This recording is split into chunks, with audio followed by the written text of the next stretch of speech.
was doing well. I was healthy, and shy of 14 years, they said it was back, and it was a complete out of left field.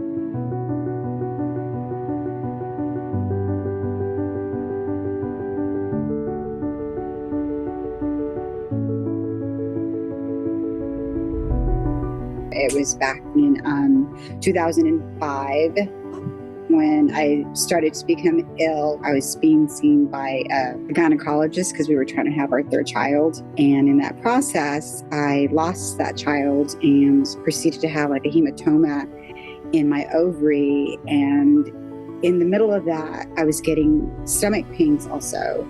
So between the GI and the gynecologist, they both kept dismissing my conditions, and I ended up vomiting what appeared to be coffee grinds. And the GI still dismissed it and said, yeah, you got a bleeding ulcer. I got to the point where I could barely eat. I finally just went in and advocated for myself, and they actually laughed at me and said, if you think this is going to make you feel better, we'll give you an endoscopy. Sure enough, they couldn't even look me in the eye, and I was diagnosed with stage 3 at that time. Proceeded to have surgery. Then I had radiation and chemo combined during that session, which was about 8 months of my life. And then after that, I, regained my strength. Dealt with my babies. I fought hard for them. They were too little at that time, and they didn't know exactly what was going on. It was a really hard journey with my little ones, and slowly I got back to work. I was doing well.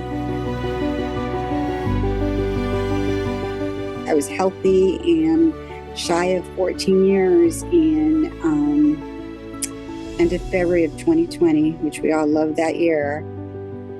They said it was back, and it was a complete out of left field. It was a routine checkup again, and they said it was back. And now my children were grown, and I've been blessed to have that time with them, but they're now, semi-adults, and I know that they understood more of what was going on. And of course, they are smart enough to Google, and what they were reading was really scary. And it was actually a tougher battle than I expected. I honestly naively thought, okay, I did it once, I could do this again. I was able to see some great doctors, and quickly got me in with COVID. I was in March 16, 3 days after the world shut down. They scheduled me for a laparoscopic procedure, and I literally showed up, and this whole surgical center was empty. And I looked at my husband, I'm like, did we miss a phone call? And, all procedures were being canceled. And but I was fortunate that mine wasn't. The treatment was just a different treatment than the last time. But it really it was emotionally so much more difficult. So much pain, so much suffering. Proceeded to surgery 2 days before my 50th birthday, which I was looking to so forward to celebrate. I had to go by myself, no one to visit you. It was a really hard surgery.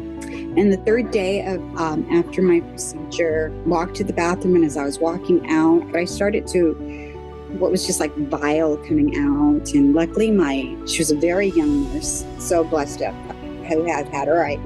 I call her my Saint Mary, and she yelled, "Get her into bed now." And I remember them getting me into bed, and I coded,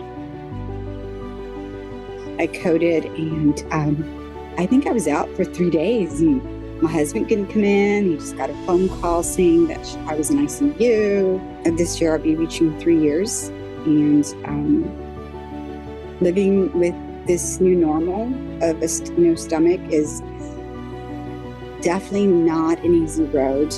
You deal with the hard side effects of medication that cures you, but yet create other damaging factors for your body.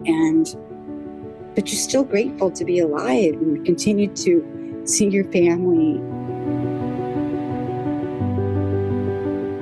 It is so important, just even for any little matter, it is important to advocate for yourself.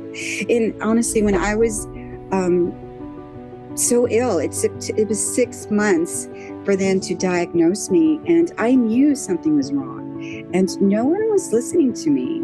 And they kept ignoring me. And during that time, I was stage 3, and they were nearly just killing me off.